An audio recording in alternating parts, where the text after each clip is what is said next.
Tuwing ako po ay nagbibinyag, sinasabi ko lagi sa mga magulang, ang anak ninyo, nung hindi pa nabibinyagan, ay bahagi lang ng inyong pamilya.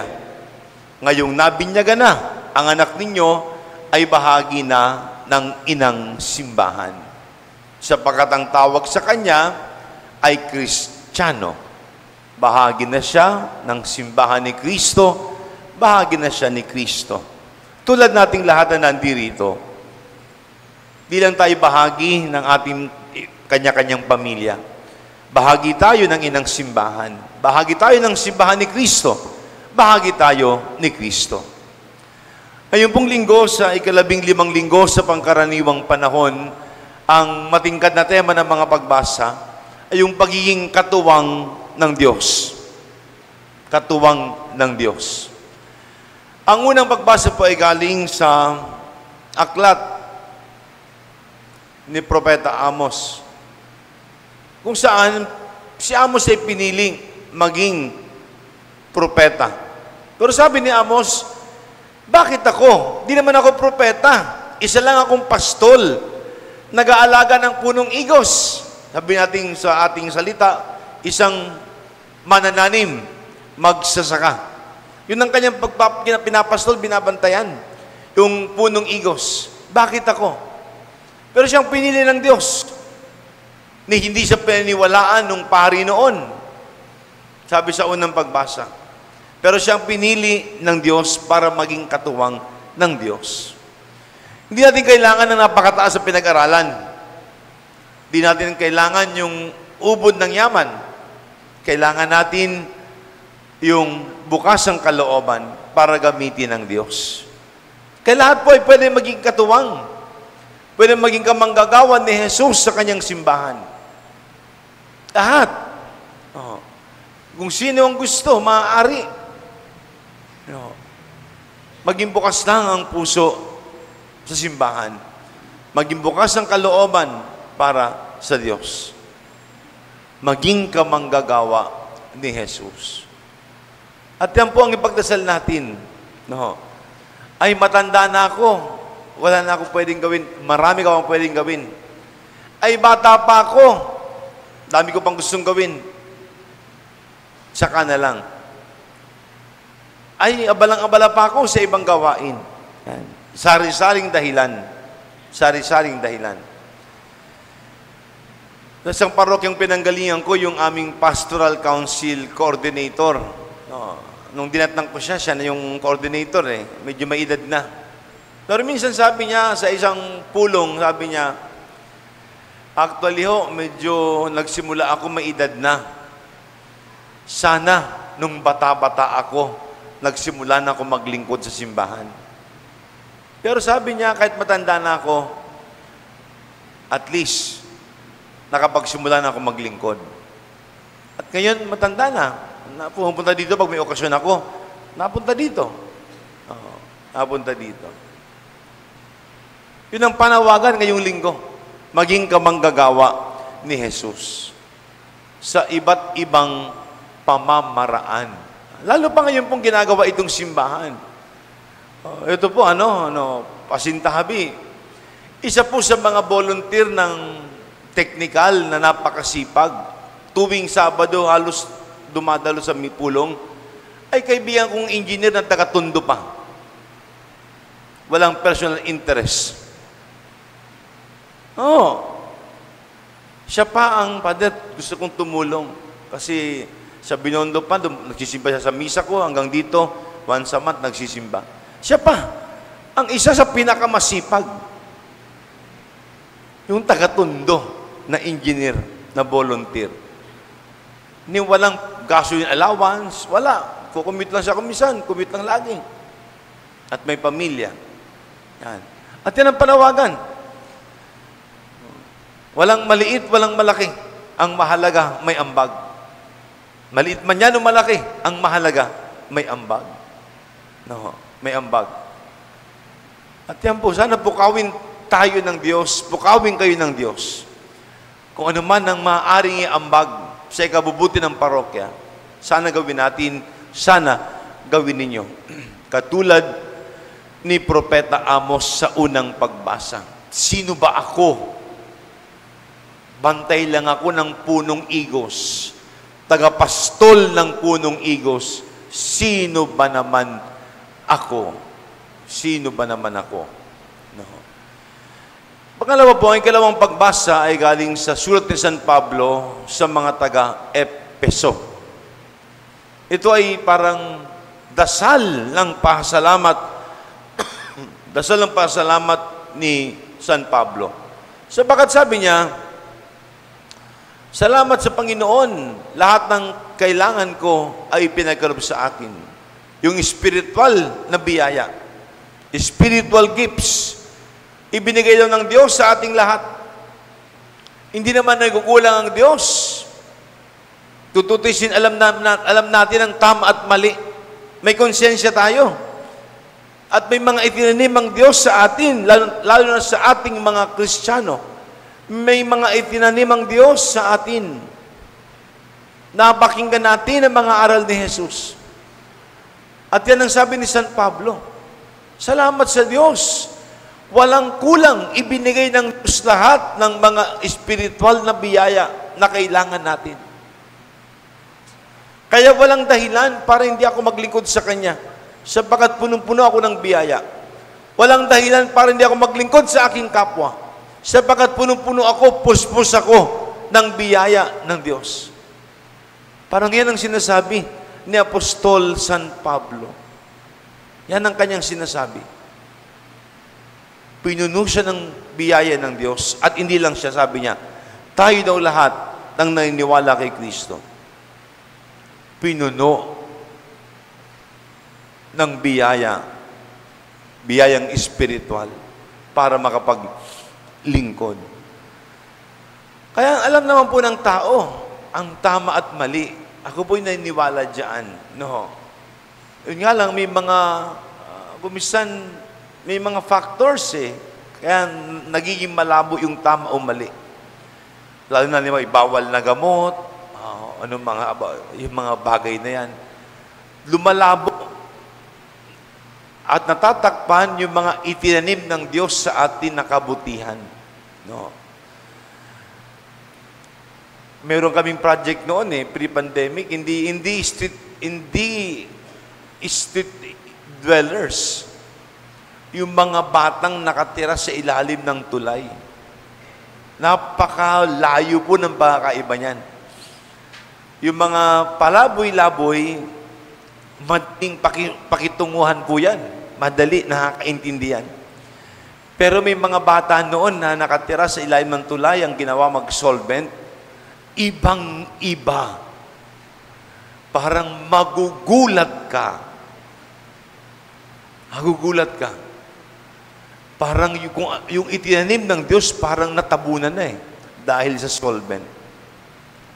Talagang ibang-iba po. Pakainin mo sa pinggan, duduralan kung saan-saan, pakainin mo sa tiles, paupuin mo, sasalampak yan. Ibang-iba po, I tell you. Napakalayo. Ibang grupo ng mga bata. Pati yung tinanim ng Diyos ay parang nawala na. Kaya para ako nagtuturo sa bata ng, mga values, hindi pangangaral activity, dahan-dahan. Pero sabi ni San Pablo, hindi nagkulang ang Diyos. Nasa atin kung gagamitin natin. Nasa atin gagamitin natin. Pero nasa atin yung mga spiritual gifts na galing kay Jesus, galing sa Diyos. At yun ang gagamitin natin sa ating pagiging katuwang ni Jesus sa ating pagkakawanggawa. No? At sa Ebanghelyo po, yung pagsusugo sa 12 apostol, maraming habilin si Jesus. They were blessed.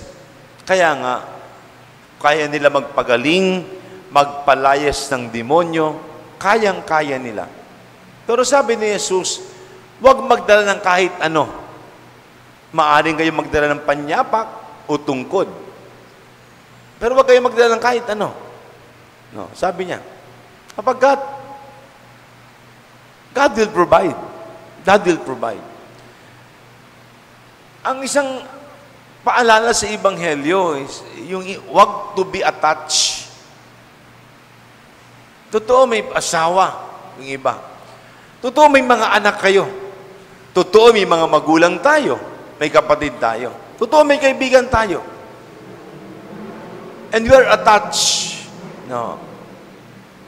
Parang hindi kayang mabuhay o kulang kung wala ang mga mahal natin sa buhay. Tama din naman po yan.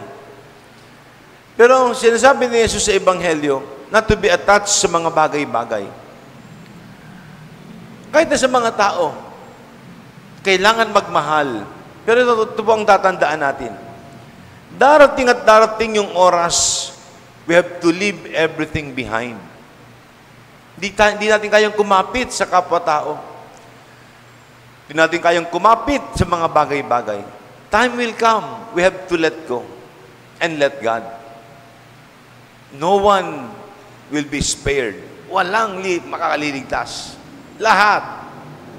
Lahat. Kaya sabi ni Jesus, kung yung mga ngaral, pumunta kayo sa iba't ibang lugar.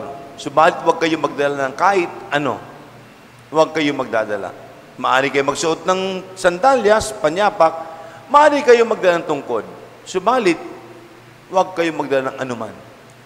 God will provide. No? Naalala ko nun yung kaibigan kong Jesuit na namatay sa Cambodia. Minsan sa summer, sabi ko, yung namatay dahil niyakap na yung may hawak ng granada. Sabi ko, muna na yung Tagaytay, seminaryo. Sige, magkita tayo sa Baclaran. May bus, mga minibus sa Baclaran. Kita tayo. Nung araw na magkikita kami, meron akong backpack. Ano yung mga gamit ko overnight. Kompleto ako ng gamit. At nung makita ko siya, walang bit-bit kahit supot. Sabi ko, asan dala mo? Wala eh. Overnight lang naman, pwede itong damit ko. Anong dala mo? Dumukot sa bulsa, ang bit-bit niya, sipilyo. Yun lang ang dala niya, sipilyo. At di ko makalimutan. Sabi ko, ba't ang dami kong dala-dala? Samantalang yung sipilyo lang ang dala. At pupunta namin seminaryo, doon kayo makikitulog overnight. Si Richie Fernando, yung Jesuit na namatay sa Cambodia. Pinigilan yung nag-horomentado, kaya siya'y namatay. Yan. Darating at darating ang pagkakataon na talagang, yan, we will let go and we will let God. Darating at darating yan. Kaya sabi ni Jesus, huwag kayong magdala ng kahit ano. Yan. Totoo, iiwan natin sa mga mahal sa buhay. Pero tayo, walang madadala. Kahit anong sabihin natin. Kahit anong sabihin natin. Ito po yung lumang kwento, totoong kwento. Inabot ko yung obispo sa isang lugar. Ninakaw yung mga palamuti nung birhen. Ay nung sinauna, talaga naman mga mamahaling bato ang sinusuot sa santo, sa poon. Yung birhen na napakatanda, mahal na mga parokyano, ang palamuti, mamahaling bato. Yun nga lang, ninakaw. Pinagnanakaw yon. Kaya nalungkot yung mga tao sa isang kilalang lungsod. Nalungkot yung mga tao. Inimbita nila yung obispo. Sumalangit nawa. Inabot ko yan. Nagmisa yung obispo. Siyempre, misa ng obispo, nagsipagsimba yung mga tao. Kasama mga mayayaman. At siyempre, misa ng obispo, suot yung mga alahas. Kaya sabi ng obispo, alam ko nalulungkot kayo sapagkat tinakaw yung mga palamuti ng inyong santo, ng inyong patron, ang mahal na birhen. Pero sabi ng obispo, tanong ng obispo, gusto niyo bang maibalik yung ningning ng birhen? Sabi ng mga tao, yeah, opo, siyempre. Gusto namin maibalik yung ningning ng birhen. Kaya sabi ng obispo, Kung ganun ang gusto ninyo, sabi niya, lahat ng greeters, umikot, at ihulog nyo lahat yung suot na alahas. Lahat ng suot yung alahas, ihulog ninyo, apostol, para maibalik natin ang ningning ng Birhen. Halos lahat ng tao, nakayuko, parang walang narinig. Siyempre, tatanggalin mo yung hikaw mong perlas. Siyempre, tatanggalin mo yung kwintas mong ginto. Siyempre, tatanggalin mo yung singsing mong diamante. Siyempre, tatanggalin mo yung ipin mong ginto. Lalagyan mo sa puslo. Kasi noon, di ba? Yung mga tao, pag ngumiti, talagang may ginto sa ban. May ginto sa ipin. Oo. Kaya sabi ni Jesus, huwag magdala. Hindi para sila yung pahirapan. Tinuturuan sila, pagdating ng araw, iiwan nyo lahat. At para maging magaan ang inyong paglalakbay. Kaya po ngayong linggo, yan ang panawagan sa atin. Sana po, kung meron kayong kakayahan, remember ng 3 T, time, talent, and treasure. Time, talent, and treasure. Yung isang grupo natin, yung mga marshal, sabi ko, wag lang linggo, sana pag weekdays yung walang trabaho, retired na, baka pwedeng punta dito, umaga o hapon, magtingin-tingin. Kasi nakaraan, ninakawan tayo dito. Oo, ninakawan po ninakawan yung donation diyan sa harapan, ninakaw yun, ninakawan, sinira yung lock eh. Oo, may pulis naman, wala nang report. Pero sabi ko, Diyos ko, pati ba naman ito, ninakawan. Ito nakaraan mga buwan, ninakawan po tayo. Sabi ko din sa mga marshals, kahit na weekdays, may umaga, may hapon, titingin-tingin lang simbahan. Kasi labas-pasok eh. Kahit na Lunes, walang opisina, tayong pumapasok. Gamit ng CR. Kaya sabi ko, pwede kayo. Time. Talent. Kung meron kayong technical, makakatulong. Father, baka maganda ito. Treasure. Kung meron kayong ambag, pinansyal, lalo pag ginagawa ang simbahan. Maraming pwedeng iambag. Time, talent, and treasure. Kapagkat ang tema, ngayong linggo, maging katuwang ni Kristo. Walang bata, walang matanda. Lahat ay pwedeng maging katuwang. Kaya po ngayong linggo, sa 15 linggo sa pangkaraniwang panahon, pagdasal po natin, patuloy tayong pukawin ni Jesus upang tayo ay